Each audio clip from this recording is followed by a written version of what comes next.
3 ദിവസത്തെ വേട്ടയ്ക്ക് വേണ്ടി മാത്രം ഞങ്ങൾ ഏകദേശം 12 മണിക്കൂർ ട്രാവൽ ചെയ്ത് അവിടെ എത്തുന്നു. ഒരു 1.5 ലക്ഷം ഏക്കറിൽ നമുക്ക് വേട്ടയാടാനുള്ള ഒരു ഓപ്പർച്യൂണിറ്റി കിട്ടും. അത് രാത്രി എന്നൊക്കെ പറഞ്ഞാൽ ത്രില്ലിംഗ് കോൾ.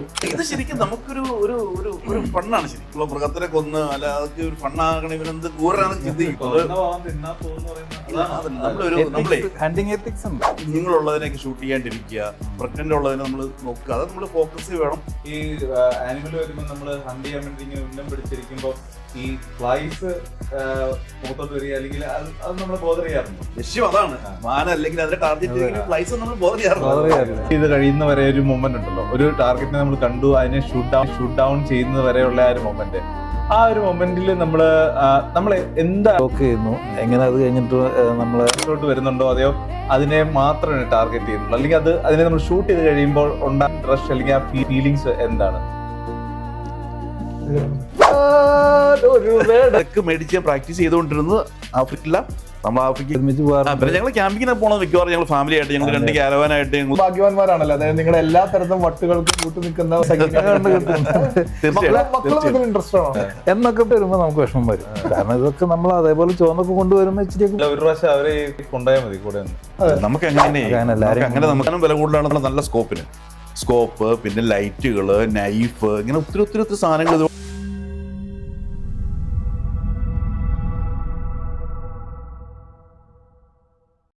കാടിന്റെ നിശബ്ദതയും കടലിന്റെ ആവേശവും ഒരുപോലെ ഉൾക്കൊണ്ട് ജീവിക്കുന്ന 2 വ്യക്തികൾ.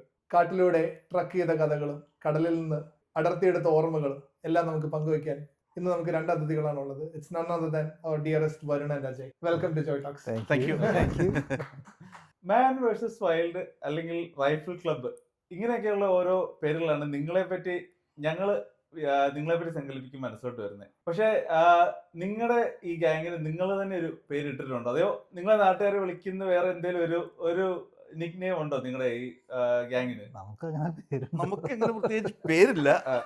ഞങ്ങൾ കൂടുതൽ സമയവും ഞങ്ങൾക്ക് മീൻസ് ജോലി കഴിഞ്ഞിട്ടുള്ള സമയങ്ങൾ കൂടുതൽ ഞങ്ങൾ സ്പെൻഡ് ചെയ്യാൻ ആഗ്രഹിക്കുന്നത് ഫിഷിങ്, ഹണ്ടിങ്, ഓഫ് റോഡിങ്, പിന്നെ ഒരു വടംവലി ടീം ഉണ്ടായിരുന്നു, ഇപ്പൊ അതില്ല.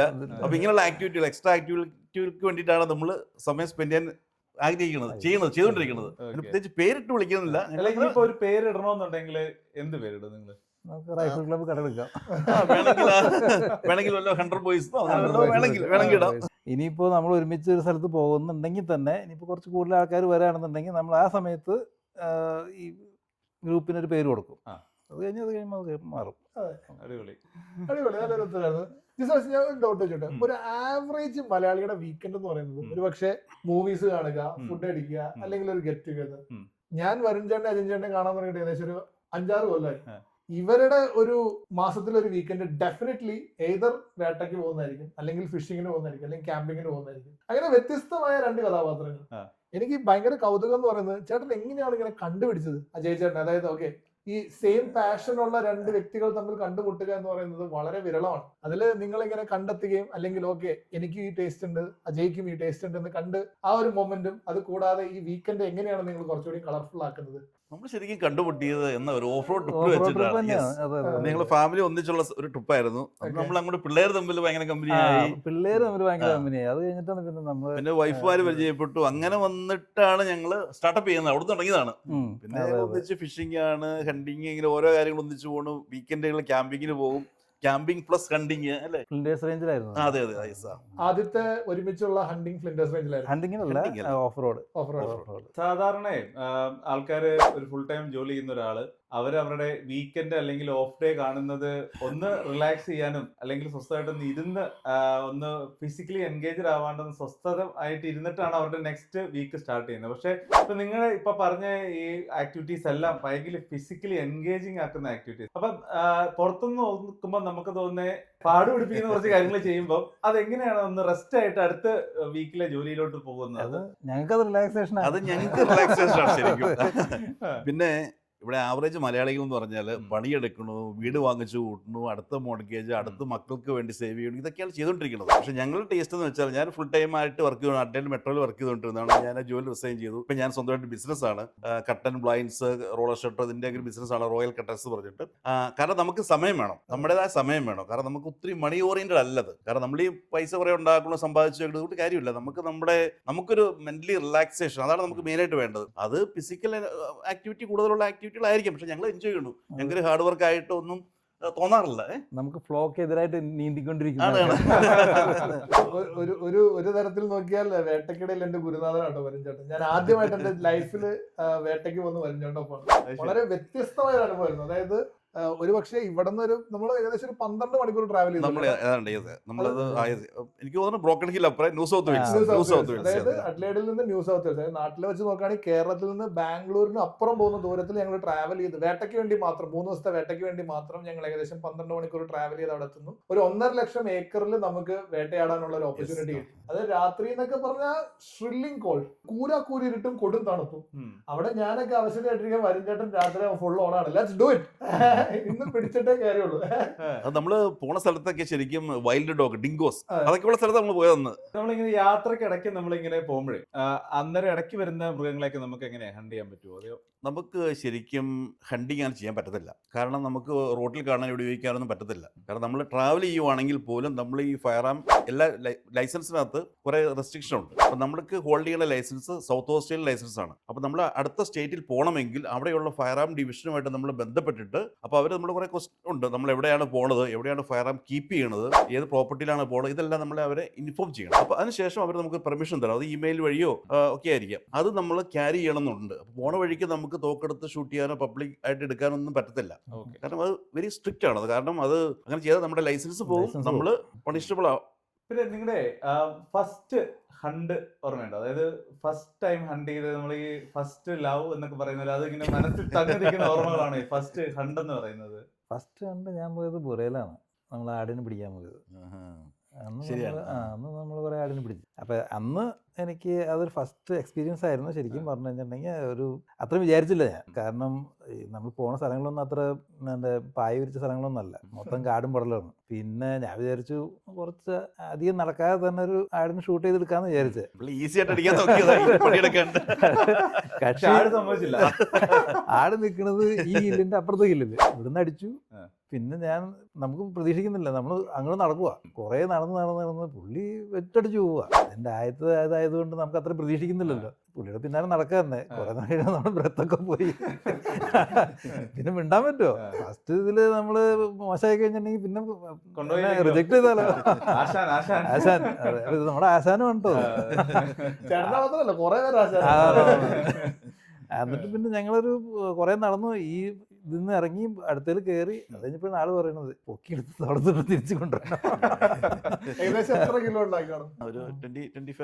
ആദ്യത്തെ ഹണ്ട് ഒരു ആടാണ്, ഗോട്ട്. ഇത് വൈൽഡ് ഗോട്ട്. നമ്മൾ ഈ കാണുന്ന റോട്ടിൽ കൂടെ നമ്മൾ പോകുമ്പോൾ കാണുന്ന റോഡ് സൈഡിലുള്ള ഷീപ്പ് ഇത് അങ്ങനെയൊന്നുമല്ല. നമുക്ക് നമ്മുടെ നാട്ടില് കേരളത്തിലൊക്കെ കാണുന്ന ഈ ആടെന്ന് പറയുന്നതിന്റെ വൈൽഡ്. ഇവിടുത്തെ ഒരു പെസ്റ്റ് ആണ് ശരിക്കും ഗോട്ട്. ഇവിടുത്തെ ഒരു പെസ്റ്റ് ആനിമലാണ് ഗോട്ട്, ഡിയർ. ഇതിനൊക്കെ പണ്ടത്തെ കാലത്ത് ഇംഗ്ലീഷുകാർ ഇവിടെ അതിനെ ഒരു ഹണ്ടിങ് പർപ്പസിന് വേണ്ടി കൊണ്ടുപോയി വിട്ടതാണ്. ഈ ഡിയർ ഒക്കെ, ഡിയർ ഇവിടുത്തെ സ്പീഷീസ് അല്ല ശരിക്കും. അത് അതിനെപ്പറ്റി എനിക്ക് കാര്യമായിട്ട് കുറച്ച് ചോദിക്കേണ്ടത്.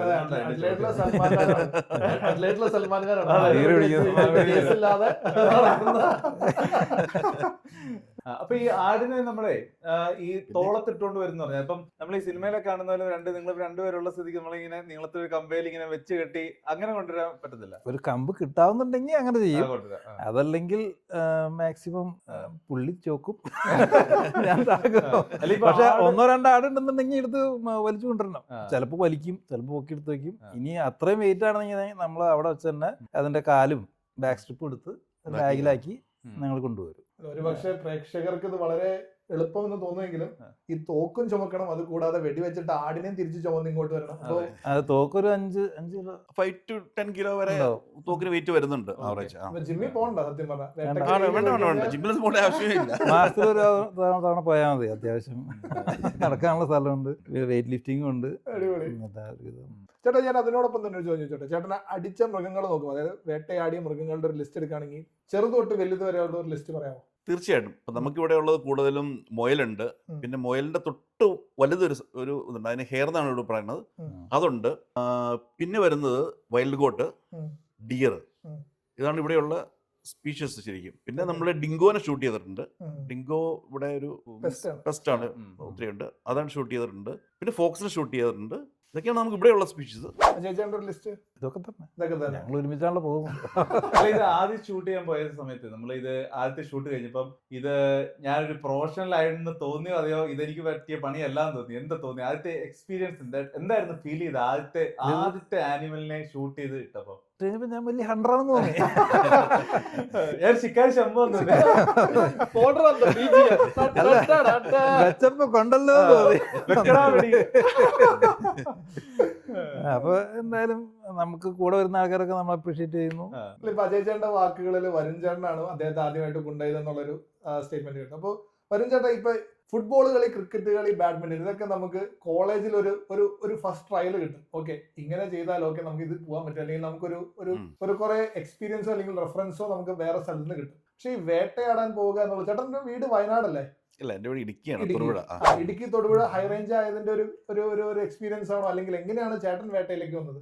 ഇല്ല, ഒന്ന് എനിക്ക് ഹണ്ടിങ്, ഫിഷിങ് ഇതെല്ലാം എനിക്ക് ഭയങ്കര താല്പര്യമുള്ള മേഖലകളാണ്. പിന്നെ നാട്ടിൽ പല റെസ്ട്രിക്ഷൻ ഉള്ളത് കൊണ്ട് നമുക്ക് പലതും ചെയ്യാൻ പറ്റത്തില്ല. പക്ഷെ ഇവിടെ ലീഗലി ഇത് അലൗഡ് ആണ്. അപ്പൊ നമുക്ക് ഇവിടെ ഒരു ഓപ്ഷൻ ഉണ്ട്. അപ്പൊ അതുകൊണ്ട് പിന്നെ തോക്ക് ഞാൻ ഇഷ്ടംപോലെ നാട്ടിൽ നിന്ന് കൈകാര്യം ചെയ്ത് നമ്മൾ അതിനകത്ത് പ്രാഗൽഭ്യം ഉള്ളതാണ്.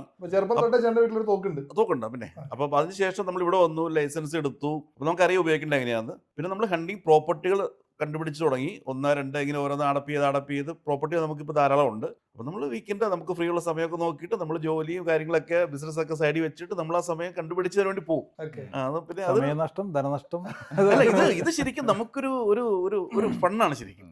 ഫണ്ട്. പിന്നെ ആൾക്കാരെ ഓർക്കും ഇതെന്താ നമ്മൾ മൃഗത്തിനെ കൊന്ന്, അല്ല അതൊക്കെ ഒരു ഫണ്ണാകണം, ഇവനെന്ത് ക്രൂരനാന്നൊക്കെ ചിന്തിക്കും. പക്ഷെ അതല്ല, നമ്മുടെ ഹണ്ടിങ്ങിനകത്ത് കുറെ കാര്യങ്ങളുണ്ട്. നമ്മളെ ഹണ്ടിങ് എത്തിക്സ് ഉണ്ട്. അതിനകത്ത് കുറെ നമ്മളിവിടെ ലൈസൻസിന് പോകുമ്പോൾ തന്നെ പഠിപ്പിക്കും. ചുമ്മാ ഓർഡർ ഒരു ആടിനെ പോയി അതിന്റെ കാല് പിടി വെച്ചിട്ട് അതിന്റെ പുറകെ നടക്കണതൊക്കെ ചെയ്യാൻ പാടില്ലാത്ത കാര്യമാണ്. അതിനകത്ത് ഹണ്ടിങ്ങിനകത്ത് മെയിനായിട്ട് വേണ്ടത് ഫോക്കസിങ്, നല്ല പേഷ്യൻസ് വേണം, നമ്മൾ വെയിറ്റ് ചെയ്യണം, ഫോക്കസിങ് കറക്റ്റായിട്ട് വേണം. പിന്നെ നമുക്കൊരു എത്തിക്സ് വേണം.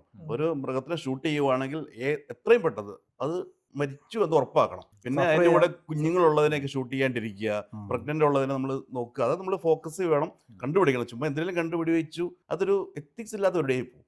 അത് ചെയ്യരുത്. നമ്മൾ ചെയ്യുമ്പോൾ എന്താണ് സ്ട്രേറ്റ് ആയിട്ട് ചെയ്യുക, ഒരു മീൻസ് നമ്മൾ നോക്കിക്കണ്ട് ചെയ്യുക. പുറത്തുനിന്ന് നോക്കുന്ന ആൾക്കാർ വിചാരിക്കുന്ന കാർഗിൽ യുദ്ധമാര് പടപടാന്ന് വീഡിയോക്കില്ല, സ്ലോ ആൻഡ് സ്റ്റഡി. ഒരു പോരാളിക്ക് വേണ്ടത് ഏറ്റവും വലിയ ആയുധം എന്ന് പറയുന്നത് ക്ഷമയാണ്. ക്ഷമ.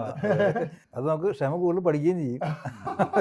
ചിലപ്പോൾ കുറെ നേരം നോക്കിയിരുന്നിട്ടൊന്നും കിട്ടത്തില്ല. പക്ഷേ നമ്മൾ ഈ ഡിയറിനെയൊക്കെ ഷൂട്ട് ചെയ്യാൻ പോകുമ്പോൾ നമുക്ക് എപ്പോഴും പോയി കിട്ടില്ല. അത് രാവിലെയും വൈകിട്ടും ഒക്കെയാണ് ഇതിനെ കൂടുതൽ ഷൂട്ട് ചെയ്യാൻ പറ്റണത്. അപ്പൊ നമ്മൾ പോയി ഇത് വരുന്ന ട്രാക്ക് കണ്ടുപിടിച്ച് നമ്മൾ നോക്കിയിരുന്ന് ഇത് വരുന്ന സമയത്ത് നോക്കി ഷൂട്ട് ചെയ്യണം. അപ്പൊ അതിന് നമുക്ക് നല്ല ക്ഷമ വേണം, നല്ല ക്ഷമയും. അതുപോലെ തന്നെ നമ്മൾ കെയർഫുൾ ആയിട്ട് വാച്ച് ചെയ്ത് എപ്പോഴാ വന്നെ ഇതെല്ലാം നോക്കിയിരിക്കാനുള്ള അത് രാവിലെ അത് മിക്കവാറും നല്ല തണുപ്പായിരിക്കും, വൈകിട്ടാണല്ലോ നല്ല തണുപ്പായിരിക്കും. ഇതൊക്കെ നോക്കി നമ്മൾ ഈ പള്ളയും കാടും എല്ലാം കടന്നു വേണം. എളുപ്പമല്ലത്. ഒരു ഡിയറിനെ ഷൂട്ട് കഴിഞ്ഞാൽ അത്യാവശ്യം നല്ല വെയിറ്റ് ഉണ്ട്, ഒരു 50 കിലോയ്ക്ക് മുകളിലൊക്കെ വരും. അത് നമ്മൾ അതിനെ എടുത്ത് ലിഫ്റ്റ് ചെയ്യാനൊക്കെ ബുദ്ധിമുട്ടുണ്ട്. അപ്പൊ നമ്മൾ അവിടെ വെച്ച് അതിന്റെ ഗട്ടെല്ലാം ക്ലിയർ ചെയ്തതിന് ശേഷം നമ്മളെടുത്ത് ചുമക്കേണ്ട വരും. ചുമക്കാൻ പറ്റില്ലെങ്കിൽ നമുക്ക് അതിന്റെ എടുക്കാവുന്ന മീറ്റ്, കാരണം നമ്മൾ വേസ്റ്റ് ആക്കുകയും ചെയ്യരുത്. കാരണം അത് നമ്മൾ ചെയ്യരുത്. ഒരു മൃഗത്തിനെ കൊന്നിട്ട് ചെയ്യുമ്പോൾ ഫണ്ടിന് വേണ്ടിയിട്ട് വരല്. നമ്മൾ കൺസ്യൂം ചെയ്യാവുന്നിടത്തോളം നമുക്ക് എത്ര യൂസ് ചെയ്യാൻ പറ്റുമോ അതെല്ലാം നമ്മൾ എടുക്കുക. ടൂൾസും എല്ലാം ആയിട്ടാണ് ആണ് നമ്മുടെ കയ്യിൽ ഫസ്റ്റ് എയ്ഡ് കിറ്റ് മുതൽ എല്ലാം. കാരണം ഇതെല്ലാം അത് അത്യാവശ്യം വെള്ളം, ലൈറ്റ്, കാര്യങ്ങൾ ഇതിലുള്ള ചെറിയൊരു ബാഗ് നമ്മളിപ്പോഴും ക്യാരി ചെയ്യേണ്ടത്. 5 കിലോയുള്ള ബാഗ് നമ്മൾ ക്യാരി ചെയ്യേണ്ടത്. പ്ലസ് ഗണ്ണുണ്ട്. പിന്നെ ഒരു പ്രേക്ഷകനെ സംബന്ധിച്ചിടത്തോളം ഹണ്ടിങ്ങിന് പോകുന്നു എന്നുള്ളത് നോക്കി നിസ്സാരമായി പോയി വരുന്നു തോന്നുന്നു. അതിനോട്ട് ചെന്നറിയുമ്പോഴേ അതിന് വേണ്ട ക്ഷമ, അതിന് വേണ്ട അധ്വാനം, അതിന് ചുമക്കേണ്ട ഭാരങ്ങൾ, ധൈര്യം. അതെ. കാരണം നമ്മൾ ഈ പോകുന്ന പല സ്ഥലങ്ങളിലും മൊബൈൽ റേഞ്ചോ അങ്ങനെയൊന്നും ഉണ്ടാവില്ല. അതിന് വേണ്ട സ്നേക്ക്, ഇഷ്ടംപോലെ സ്നേക്ക്. ഇവിടുത്തെ ഡെഡ്ലി സ്നേക്സ് ഉള്ള സ്ഥലമാണ് ഓസ്ട്രേലിയ. അപ്പൊ നമ്മള് അതിനുവേണ്ടി പ്രിക്കോഷൻ, അപ്പൊ നമ്മള് കാലിലിടാവുന്ന സാധനങ്ങൾ ഇതെല്ലാം സ്നേക്ക് ബൈറ്റ് പ്രൊട്ടക്ട് ചെയ്യാനുള്ള സംഭവങ്ങളെല്ലാം ഇട്ടിട്ട് നമ്മൾ പോണത്. ഓസ്ട്രേലിയൻ ഔട്ട്ബാക്കിന്റെ ഒരു പ്രധാന പ്രശ്നം ഞാൻ കണ്ട ഭയങ്കര ഒരു ഫ്ലൈസിന്റെ ഒരു പ്രശ്നം ഉണ്ടല്ലേ. അപ്പൊ നമ്മൾ ഈ ആനിമൽ വരുമ്പോൾ നമ്മൾ ഹണ്ട് ചെയ്യാൻ വേണ്ടി ഇങ്ങനെ ഉന്നം പിടിച്ചിരിക്കുമ്പോൾ ഈ ഫ്ലൈസ് മുഖത്തോട്ട് വരിക അല്ലെങ്കിൽ അത് നമ്മളെ ബോധർ ചെയ്യാറുണ്ടോ? കാരണം ഞാൻ ഔട്ട് ബാക്ക് ട്രാവൽ ചെയ്യുന്ന എല്ലാവരെയും കണ്ടാൽ അവരിങ്ങനെ ഫ്ലൈസ് നെറ്റ് എല്ലാം ആയിട്ടാണ് അവർ പോകുന്നത്. അത് ഫ്ലൈനെറ്റ് നമ്മൾ പേഴ്സണലി ഞാൻ ഉപയോഗിക്കാറില്ല. പിന്നെ നമ്മുടെ ഈ ഉദ്ദേശം ലക്ഷ്യം അതാണ്, മാന അല്ലെങ്കിൽ അതിനെ ടാർഗറ്റ് ചെയ്തെങ്കിൽ ഫ്ലൈസ് നമ്മൾ ബോധർ ചെയ്യാറില്ല. വൺസ് നമ്മൾ ലോക്കായി കഴിഞ്ഞാൽ പിന്നെ വേറെ ഒന്നും നമുക്ക് ദ്രോണാചാര്യർ അർജുനോട് ചോദിച്ചാലേ പക്ഷിയുടെ കണ്ണ് മാത്രമേ ഞാൻ കാണുന്നുള്ളൂ എന്ന് പറയുന്ന പോലെ.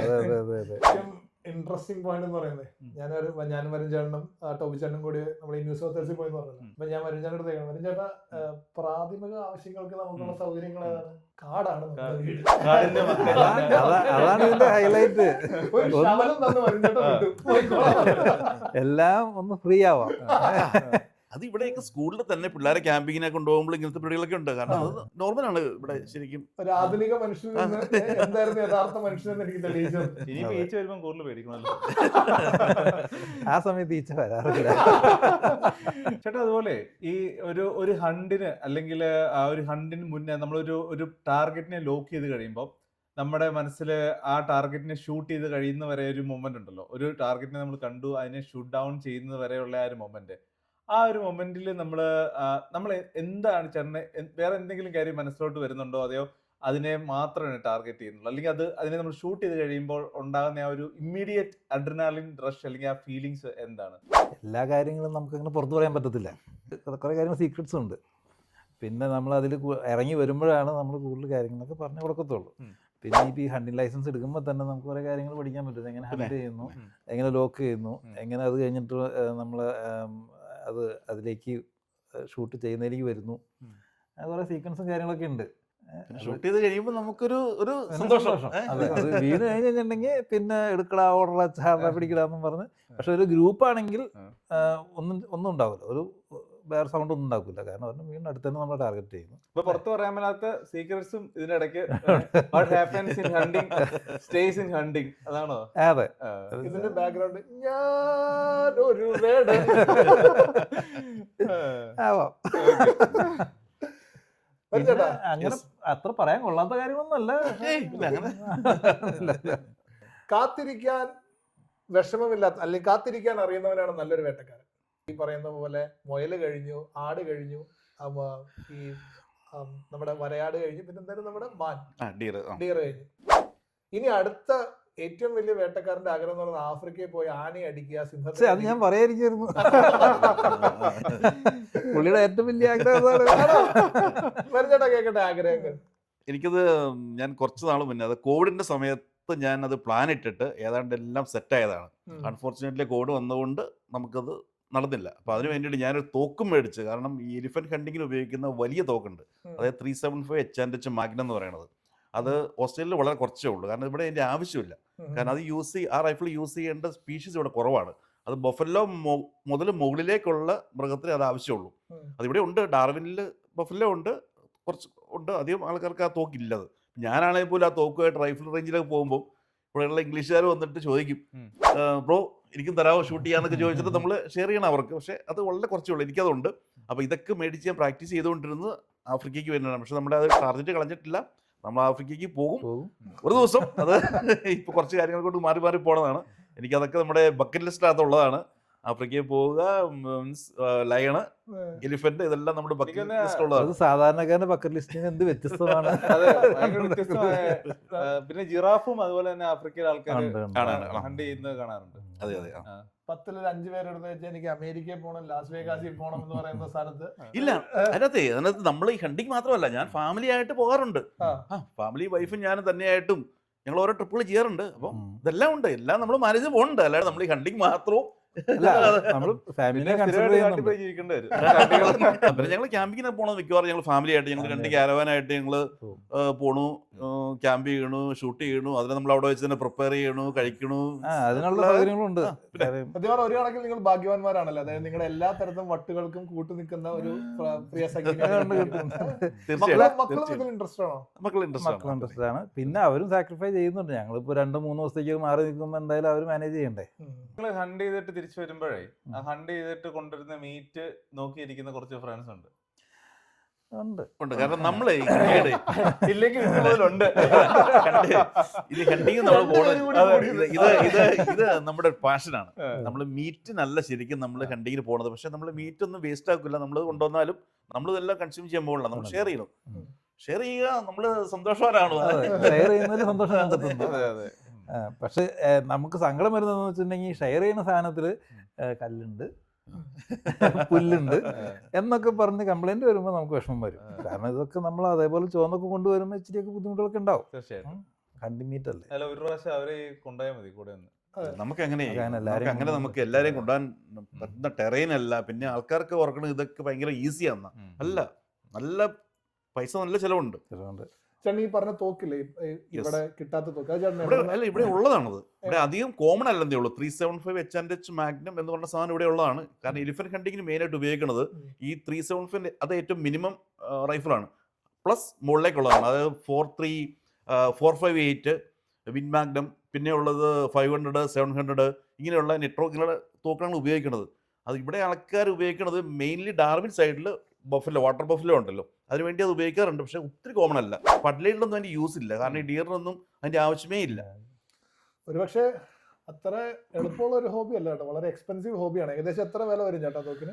അത് ഓരോ ബ്രാൻഡ് അനുസരിച്ച് പ്രൈസ് മാറ്റം വന്നുകൊണ്ടിരിക്കും. ആവറേജ് ഏറ്റവും മിനിമം ഒരു തോക്കൊരു 3000 റേഞ്ച് മുതൽ മുകളിലേക്ക് പോകും. പിന്നെ തോക്കിന് മാത്രം വിലയല്ലത്. തോക്കിനകത്ത് വെക്കണം, നല്ല സ്കോപ്പ് വേണം. തോക്കിനേക്കാളും വില കൂടുതലാണ് നല്ല സ്കോപ്പിന്. സ്കോപ്പ്, പിന്നെ ലൈറ്റുകൾ, നൈഫ്, ഇങ്ങനെ ഒത്തിരി ഒത്തിരി ഒത്തിരി സാധനങ്ങൾ ഇതുമായിട്ട് ബന്ധപ്പെട്ട് വരുന്നുണ്ട്. ഒരു തോക്ക് മാത്രം കിട്ടിയിട്ട് ഒന്നും ചെയ്യാനില്ല. നാട്ടിൽ ഏകദേശം 1 ലക്ഷം രൂപയെങ്കിലും മിനിമം വരില്ലേ ഒരു തോക്കിന്? മിനിമം വരും അല്ലേ? പിന്നെ 1 ലക്ഷം ആയിരിക്കുമല്ലോ. 1 ലക്ഷം ആവില്ല. കാരണം ഇതെല്ലാം കൂടെ വരുമ്പോഴത്തേക്കും നല്ല എക്സ്പെൻസീവ് ആണ്. കാരണം എനിക്ക് തോന്നുന്നത് അതിന്റെ ഒപ്പം തന്നെ ഒരുപാട് ആക്സസറീസും വേണം. പിന്നെ മൊത്തം കാര്യങ്ങൾ നോക്കുമ്പോൾ ഏതാണ്ട് അതിൽ കൂടുതലൊക്കെ ആവും. പിന്നെ എനിക്ക് അജയ് ചേട്ടനെ അറിയാവുന്നിടത്തോളം ചേട്ടന് എല്ലാ കാര്യത്തിലും ഒരു നീറ്റ്നെസ് മെയിൻറ്റെയിൻ ചെയ്യുന്ന ആളാണ്. അപ്പൊ ഇപ്പൊ പക്ഷെ ചേട്ടന്റെ ഈ ഒരു ഹോബിയും അതും തമ്മിൽ എങ്ങനെ ചേട്ടൻ വർക്ക്ഔട്ട് ആകുന്നത്? കാരണം ഈ ഔട്ട്ബാക്ക് മീറ്റ് കൈകാര്യം ചെയ്യല്, ക്ലീനിങ് ഭയങ്കര ഒരു പാഷൻ ആയിട്ടുള്ള ഒരാളുടെ കയ്യിൽ ഗണ്ണും കൂടെ കിട്ടിയാല് എല്ലാ ദിവസവും എങ്ങനെയാണ്? അല്ല, എല്ലാ ദിവസവും ക്ലീൻ ചെയ്യില്ല. ഒരേ ഹണ്ടിങ് കഴിയുമ്പോൾ എന്തായാലും നമ്മളത് ക്ലീൻ ചെയ്ത് വെക്കണല്ലോ.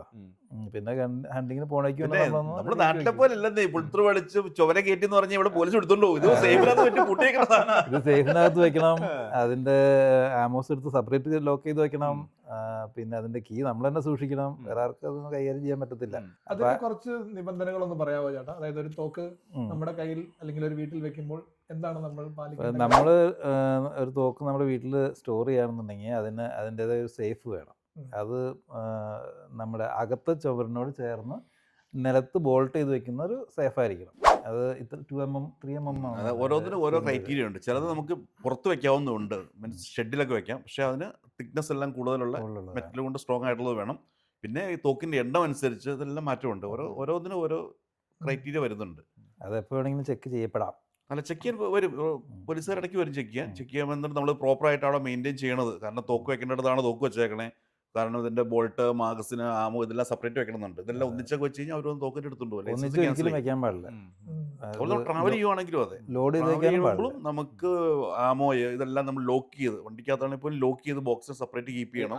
ആമോ എന്ന് പറഞ്ഞാൽ ഇതെല്ലാം നമ്മൾ സെപ്പറേറ്റ് ലോക്ക് ചെയ്ത് കീപ്പ് ചെയ്യണമെന്നുണ്ട്. അതുപോലെ തന്നെ നമുക്ക് മാത്രം ഇതിന്റെ ലൊക്കേഷൻ അറിയാൻ പാടുള്ളൂ. അല്ലെങ്കിൽ നമ്മുടെ വീട്ടിലുള്ള വേറൊരാൾക്ക്, ഇപ്പൊ ഞാൻ കേട്ടിട്ടുണ്ടെങ്കിൽ തമാശയായിട്ട് ആൾക്കാർ പറയുന്നത് ഗൺ ചെക്കിന് വരുന്നതാണെന്ന് പറയുമ്പോൾ വീട്ടുകാർ അതല്ല ഗണ്ണ് കൊണ്ടേ കാണിച്ചു തരാന്ന് പറഞ്ഞു പോയി കാണിച്ചു കൊടുത്തവരുടെ ഗൺ ലൈസൻസ് പോയി. അതൊക്കെ തമാശക്ക് പറയുന്നതാണോ? അതെയോ? അല്ല, നമുക്കാണ് ഹാൻഡിൽ ചെയ്യാൻ പറ്റത്തുള്ളൂ. കാരണം നമുക്കല്ലേ ലൈസൻസ് ഉള്ളൂ. അപ്പൊ നമ്മൾ അതിന്റെ കീ ഹോൾഡ് ചെയ്യാൻ പറ്റുള്ളൂ. കാരണം വൈഫിനോ പിള്ളേർക്കോ ഒന്നും അത് അക്സസിബിൾ ചെയ്യാനുള്ള റൈറ്റ് ഇല്ല. അങ്ങനെ വന്നാൽ നമ്മൾ ട്രെയിനിങ്ങിന് പോയി കഴിഞ്ഞപ്പോൾ പറഞ്ഞു തന്നില്ല. ഇപ്പൊ വൈഫിനും ഹസ്ബൻഡിനും ഗണ്ണുണ്ടെന്നുണ്ടെങ്കിൽ ഇവർ രണ്ടാൾക്കാണ് മാറ്റാൻ പറ്റത്തില്ല. വൈഫിന്റെ ഗണ്ണ് സേഫ് വൈഫ് യൂസ് ചെയ്യുക, ഹാൻഡിൽ ചെയ്യുക. ഹസ്ബൻഡിന്റെ ഗണ്ണും സേഫും ഹസ്ബൻഡ് ഹാൻഡിൽ ചെയ്യുക.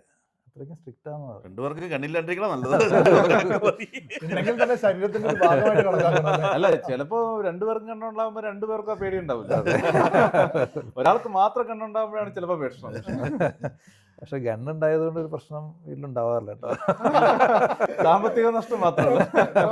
ഇവിടെ ശരിക്കും പറഞ്ഞാൽ ഈ ലൈസൻസ് ഉള്ള ഗണ്ണുകൊണ്ട് ആക്സിഡന്റുകളൊന്നും അങ്ങനെയൊന്നും ഇല്ല, റിപ്പോർട്ട് ചെയ്തിട്ടില്ല ശരിക്കും. പിന്നെ ഈ ഇല്ലീഗൽ റൈഫിൾ ഹാൻഡിൽ ചെയ്യുന്നതുകൊണ്ടാണ് ഈ പ്രോബ്ലങ്ങൾ വന്നേക്കണത്. അല്ലാണ്ട് മറ്റേ ലൈസൻസ് ഒക്കെ കൊണ്ട് ആർക്കും ഒരു പ്രോബ്ലം ഉണ്ടാവും അങ്ങനെയൊന്നും ഉണ്ടായിട്ടില്ല. ലൈസൻസ് ഉള്ള ആൾക്കാർ അത് റെസ്പോൺസിബിൾ ആയിട്ട് യൂസ് ചെയ്യാറാണ് സാധാരണ പതിവ്.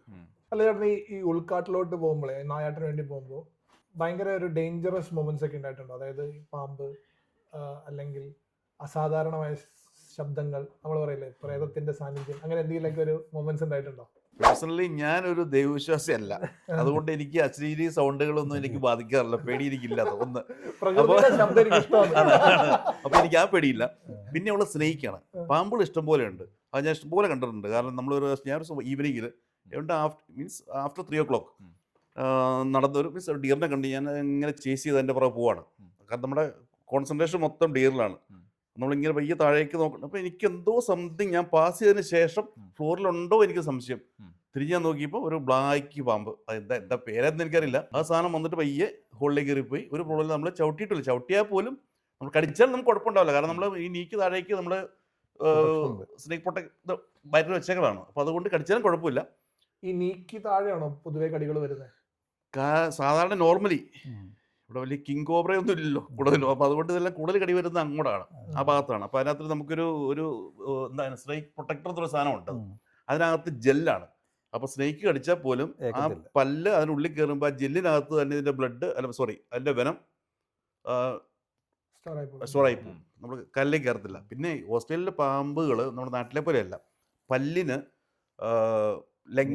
ലെങ്ത് കുറവാണ്. അപ്പോൾ നമ്മൾ എന്തെങ്കിലും ഇട്ട് കഴിഞ്ഞാൽ കാരണം ഉള്ളിലേക്ക് അടി വരാൻ ചാൻസ് വളരെ കുറവാണ്. അല്ല, നമുക്കൊരു സ്നേക്കിനെ ഷൂട്ട് ചെയ്യണമെങ്കിൽ ഷൂട്ട് ചെയ്യാൻ പറ്റില്ല. ഷൂട്ട് ചെയ്യാൻ പറ്റില്ല.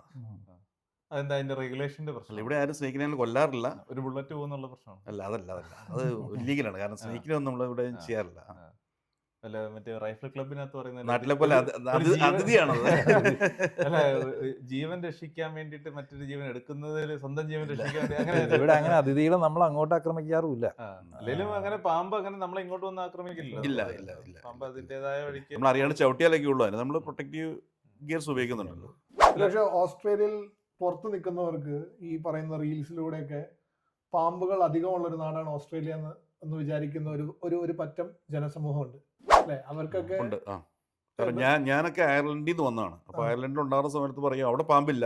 ഓസ്ട്രേലിയ പോയി കഴിഞ്ഞാൽ ഭയങ്കര പാമ്പാണ്, സ്നേക്കിന്റെ ശല്യം. പക്ഷെ അങ്ങനെ നമുക്ക് ഫീൽ ചെയ്തിട്ടില്ല. ഞാനിതെല്ലാം പോയേക്കണാണ്. എനിക്ക് അങ്ങനെ ഒരു ഫീലിംഗും ഉണ്ടായിട്ടില്ല. പാമ്പിന് ഇഷ്ടംപോലെ കണ്ടിട്ടുണ്ട്. നമുക്കൊരിക്കലും ഒരു പ്രോബ്ലം വരുന്ന രീതിയിലൊന്നും ഉണ്ടായിട്ടില്ല. അറ്റാക്ക് ചെയ്യാവുന്ന രീതിയിൽ ഒരു പാമ്പ് നമ്മുടെ അടുത്തേക്ക് ഇല്ല. പാമ്പ് വന്നു, അത് പയ്യെ മാറിപ്പോകണം, നമ്മൾ നമ്മുടെ വഴിക്ക് പോകണം.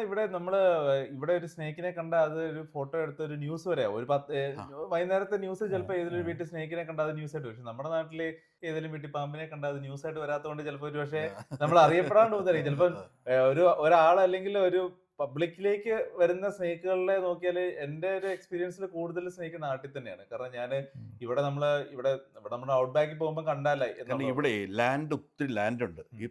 ഇത് പല സ്ഥലങ്ങളിൽ സ്പ്രെഡായി കിടക്കുകയാണ്. നാട്ടിലിപ്പോൾ എന്താണെന്ന് വെച്ചാൽ ഈ മുട്ടിന് വീടുകൾ, ഓപ്പൺ മീൻസ് അങ്ങനെ ലാൻഡുകൾ ഇല്ല അധികം. അപ്പോൾ അതുകൊണ്ട് നമ്മൾ കൂടുതലും പാമ്പിനെ നമ്മൾ കാണുന്നു. ഇവിടെ അത് കാണുന്നത് വളരെ റെയർ ആയിട്ടാണ്. ശരിക്കും സിറ്റി താമസിക്കുന്ന ആരും പാമ്പിനെ കണ്ടിട്ടുണ്ടാവില്ല. ശരിക്കും കണ്ടിട്ടുണ്ടോ? ഇല്ല. ഉള്ള ഏരിയയിൽ പോകുമ്പോൾ മാത്രമേ ഇതിനെ കാണാൻ പറ്റുള്ളൂ. അവർക്ക് ഇഷ്ടംപോലെ സ്ഥലം താമസിക്കാം. എൻ്റെ ഒരു 8-9 വർഷത്തെ ഓസ്ട്രേലിയൻ ലൈഫിൽ ഞാൻ 2 പ്രാവശ്യമാണ് സ്നേക്കിനെ കണ്ടിട്ടുള്ളൂ ആകെ.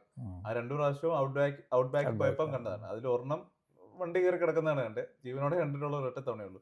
പക്ഷേ ഓസ്ട്രേലിയ എന്ന് കേൾക്കുന്നത് ആൾക്കാർ പറയുന്നത് അയ്യോ പാമ്പിന്റെ നാട്, നിങ്ങൾ എങ്ങനെയാണ് ജീവിക്കുന്നു എന്നുള്ള രീതിയിലാണ് ആൾക്കാർ കാണുന്നത്. പക്ഷേ ഞാൻ കണ്ടേക്കുന്നത് ഉളൂരിൽ പോയി കഴിഞ്ഞപ്പോൾ പ്രാവശ്യം കണ്ടു.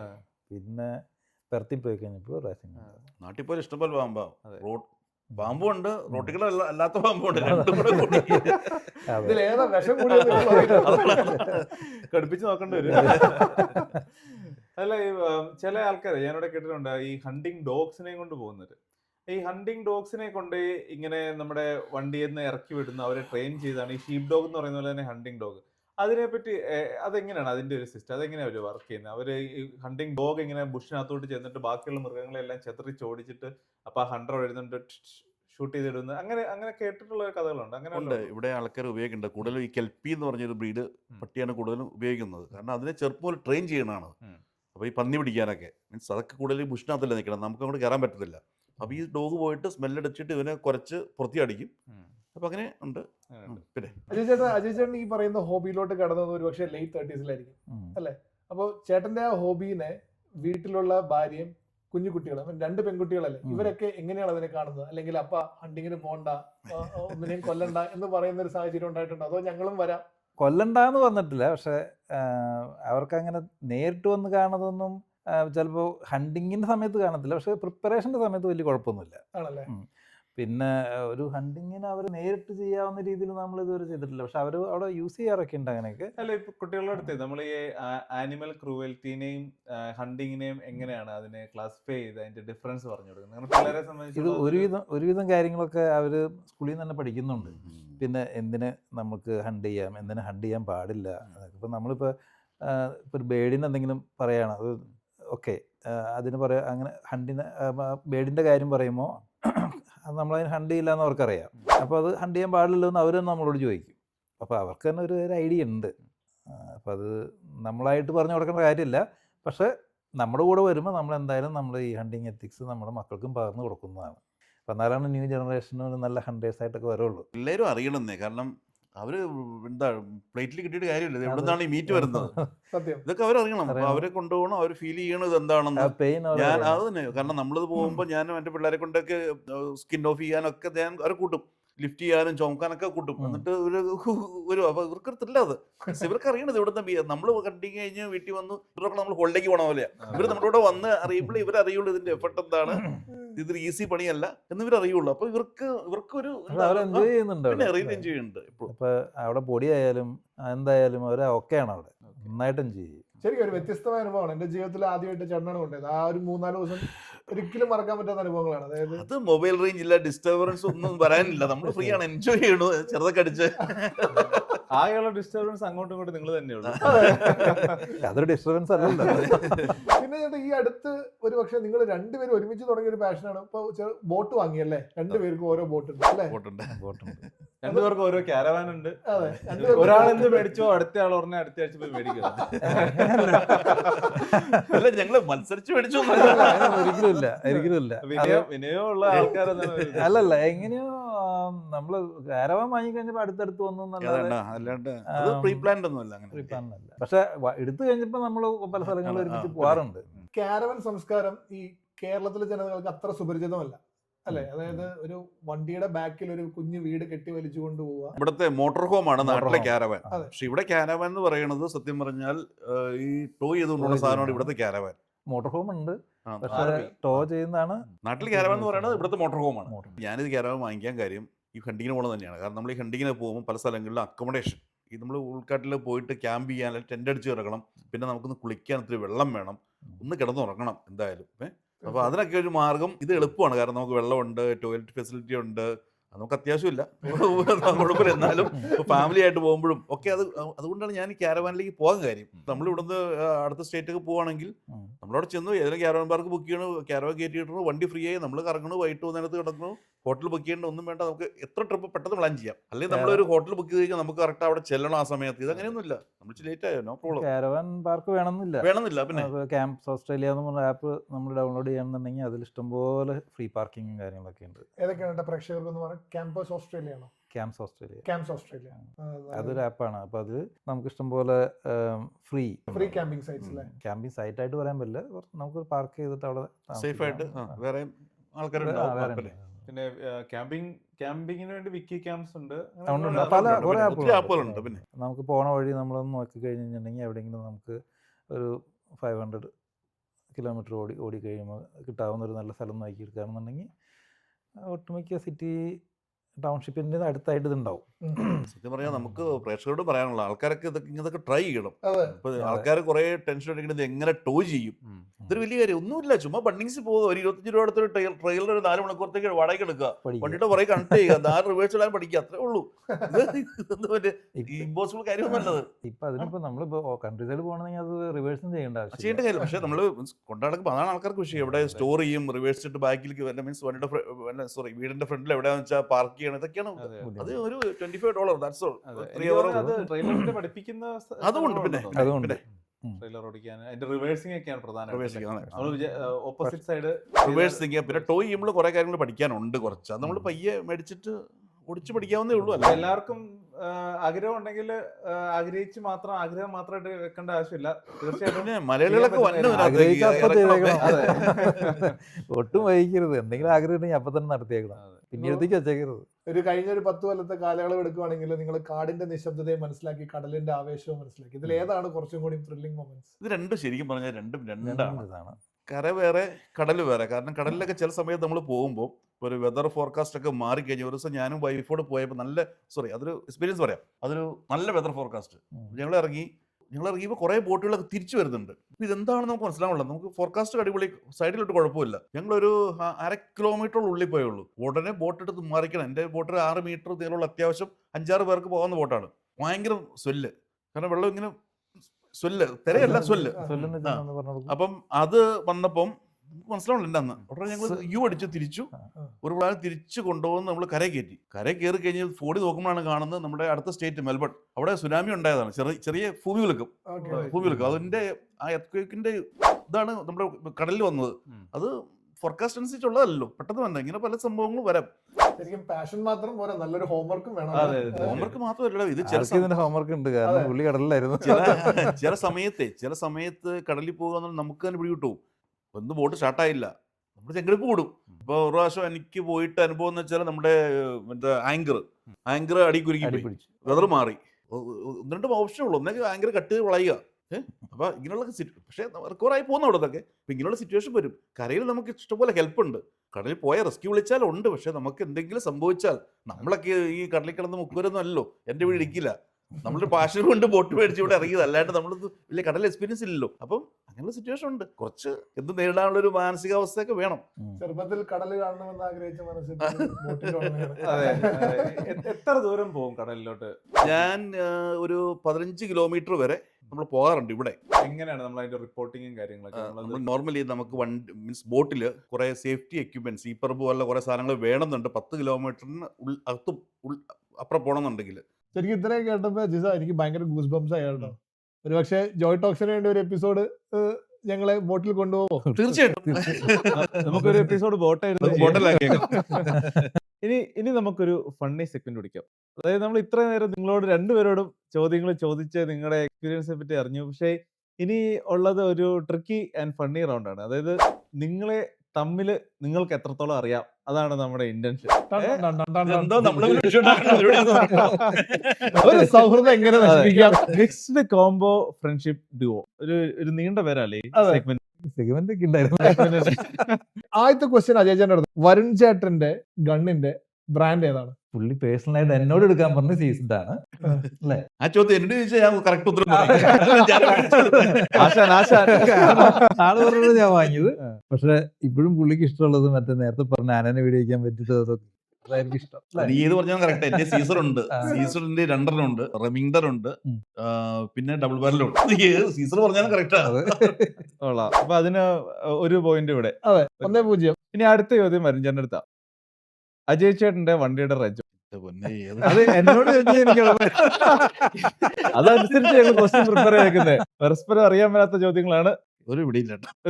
കാരണം എന്താണെന്നറിയാമോ? ഹണ്ടിങ്ങിന് കൂടുതലും യൂസ് ചെയ്യുന്നത് നമ്മള് ആളുടെ വണ്ടി അല്ല. എന്റെ വണ്ടി നമ്പർ 199 ആണ്. അപ്പൊ അതാണ് കൂടുതലും. നമുക്ക് ബാക്കിൽ ട്രേ ഉണ്ട്. അപ്പൊ അതുകൊണ്ട് അതൊക്കെ നമുക്ക് യൂസ് ചെയ്യാൻ പറ്റും. ഫാൻസി നമ്പർ ആണോ വണ്ടിയുടെ? അല്ലല്ല, സാധാരണ നമ്പറല്ല. അത് ഓർത്തിരിക്കാൻ ബുദ്ധിമുട്ടാട്ടോ. വണ്ടി ബ്രാൻഡ് വെച്ചാൽ പറയാം. അത് നമുക്ക് ഹാഫ് മാർക്ക് കൊടുക്കാം. ബ്രാൻഡ് ഏതാണ്? പജേറോയുടെ എക്സ്റ്റൻഷൻ ഉണ്ടോ? Pajero sport. അങ്ങനെ വിട്ടുപിടിക്കാലോ. വണ്ടികളെല്ലാം നമുക്ക് ഫെമിലിയർ ആയിരിക്കും. ഒരുമിച്ച് പോകുമ്പോൾ എന്തായാലും ഏതൊക്കെ വണ്ടികൾ വരുന്നു എന്നുള്ളത് എല്ലാവർക്കും അറിയാൻ പറ്റും. അതുകൊണ്ട് നമുക്ക് വണ്ടികളൊക്കെ ഫെമിലിയർ ആയിരിക്കും. നമ്പർ ബുദ്ധിമുട്ടായി. കുഴപ്പമില്ല. 1.5 ഇഞ്ചോടിഞ്ച് പോരാട്ടവുമായി പൊന്നോമന പുത്രന്മാർ. അതെ, ഇത് എത്ര ചോദ്യം ഉണ്ട്.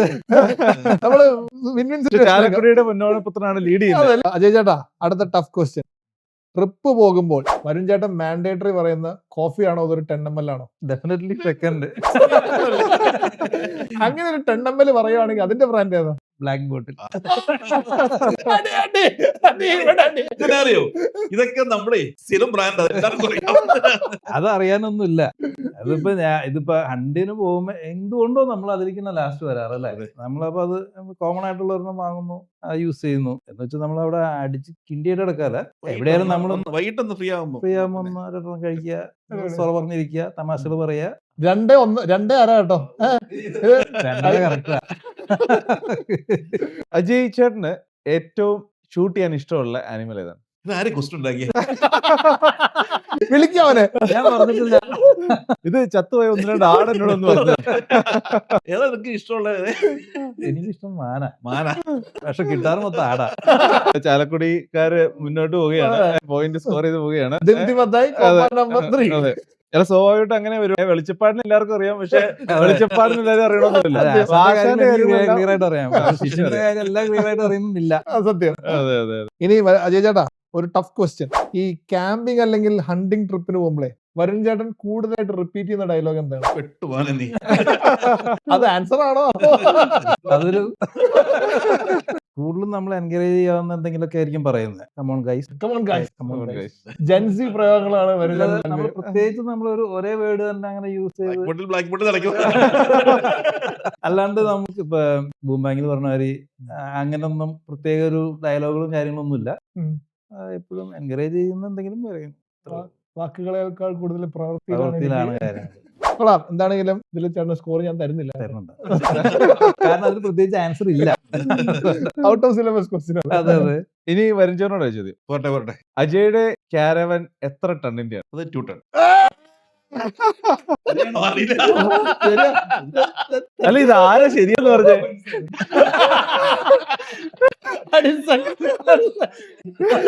ഇതൊരു നല്ല മാനിപ്പുലേഷൻ ടെക്നിക്കാണ്. പെട്ടെന്ന് ഒച്ച പറഞ്ഞ കറക്റ്റ് ഉത്തരവായി. ഓക്കെ, അതിനെ 2 ടൺ പ്ലസ്. അതെ ഇപ്പൊ ഏറെക്കുറെ സ്കോറിംഗ് ഒരുപോലെ ആയിട്ടുണ്ട്. അതെ അതെ. ഇതാണ് ട്രോഫി അല്ല ഉണ്ടോ? ട്രോഫി. ഈ ചോദ്യമാണ് ഗോൾഡൻ ഗോൾ.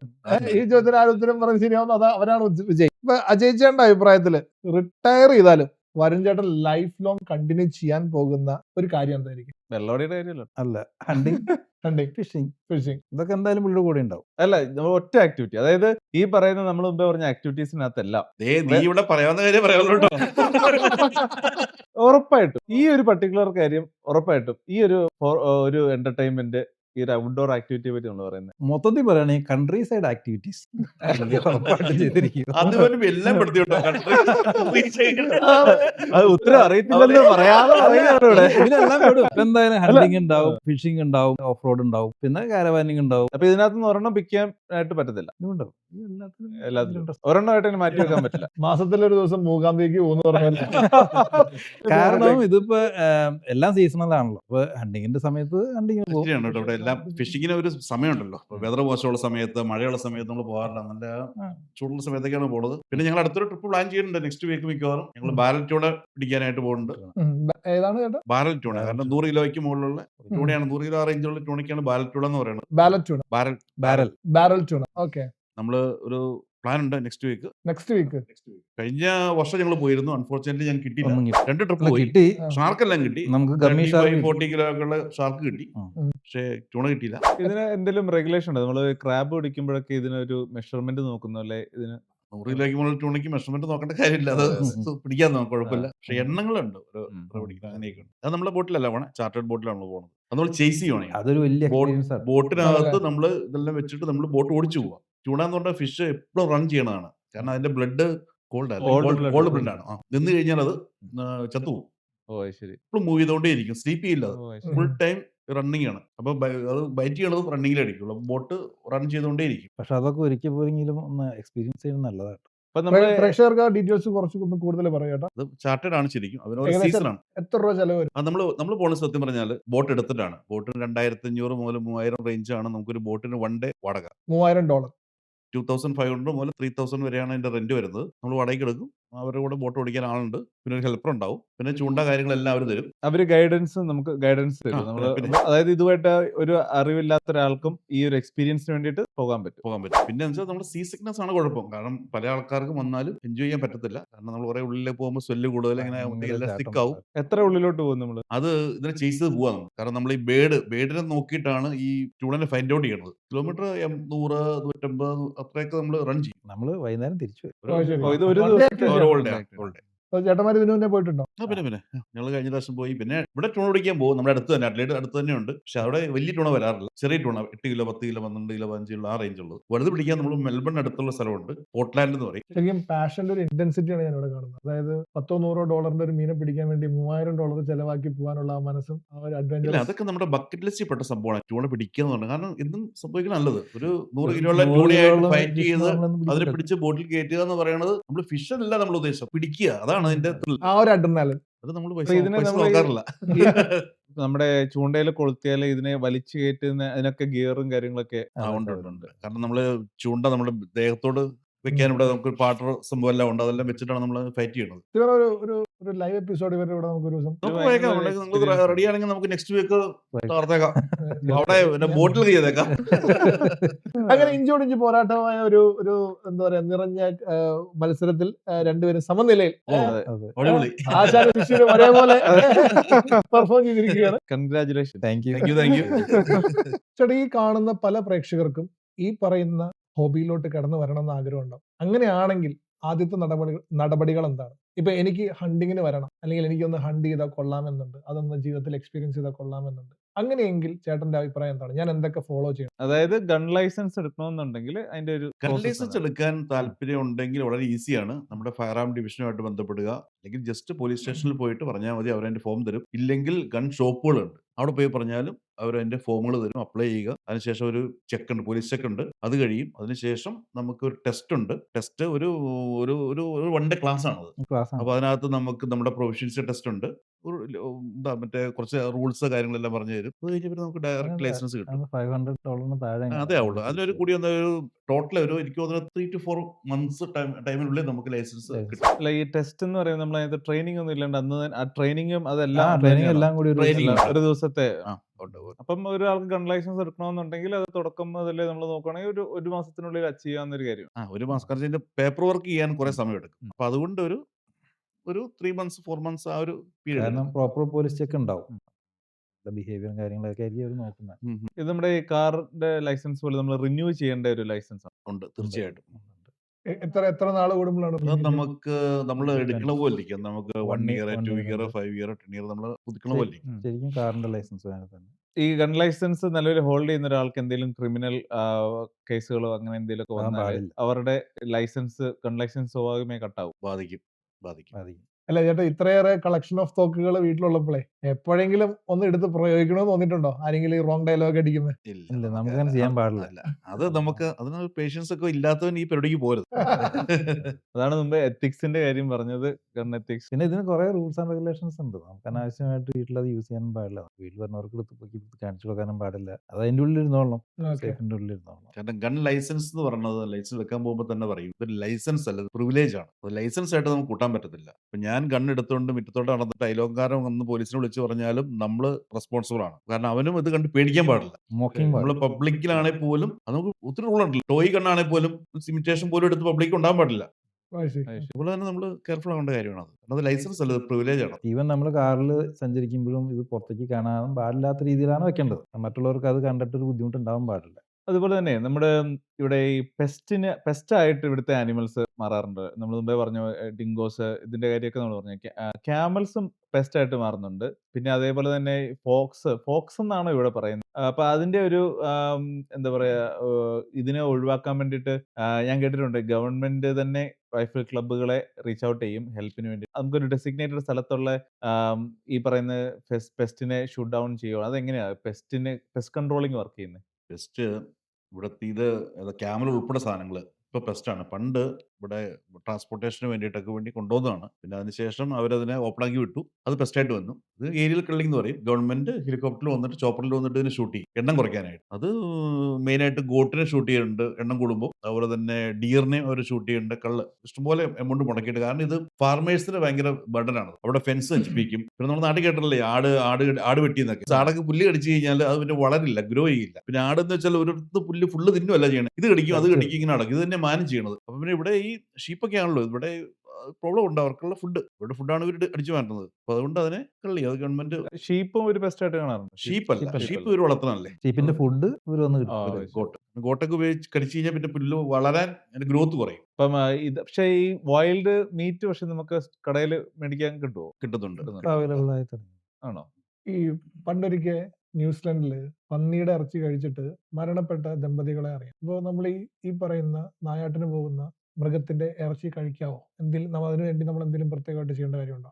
അതായത് പണ്ട് ഇവിടെയും അതെ, ഈ പിഗിന് കൺട്രോൾ ചെയ്യാനായിട്ട് അവർ വൈറസിനെ റിലീസ് ചെയ്തായിരുന്നു. അതുപോലെ തന്നെ എന്താ നമ്മുടെ മുയൽ റാബിറ്റിനെ കൺട്രോൾ ചെയ്യാനും വൈറസ് റിലീസ് ചെയ്തായിരുന്നു. അപ്പൊ അത് ക്യാരി ചെയ്യുന്ന പിഗുകളെ ചിലത് അത് ഇവർ പറയുന്നുണ്ട്. കാരണം നമ്മൾ അതിന് എടുത്തതിന് ശേഷം ഇന്റേണൽ ഓർഗൻസ് ചെക്ക് ചെയ്യണം. അതിന് ലങ്സ്, ലിവർ ഇതൊക്കെ നോക്കുമ്പോൾ അതിനകത്തൊക്കെ ഈ ഡോട്ട് മാർക്കൊക്കെ ഉള്ളതാണെങ്കിൽ ആ മീറ്റ് ഉപയോഗിക്കാൻ കൊള്ളില്ലെന്നാണ് പറയുന്നത്. നമ്മൾ ഇതുവരെ അങ്ങനെ കണ്ടിട്ടില്ല. നമ്മൾ ഷൂട്ട് ചെയ്യണതൊക്കെ നമ്മൾ ചെക്ക് ചെയ്തിട്ടുണ്ട്. അങ്ങനെയൊന്നും ഉള്ളത് കണ്ടിട്ടില്ല. നമ്മൾ ഉപയോഗിച്ചിട്ടുമുണ്ട്. ഇതുവരെ കുഴപ്പമൊന്നുമില്ല സോഫാർ.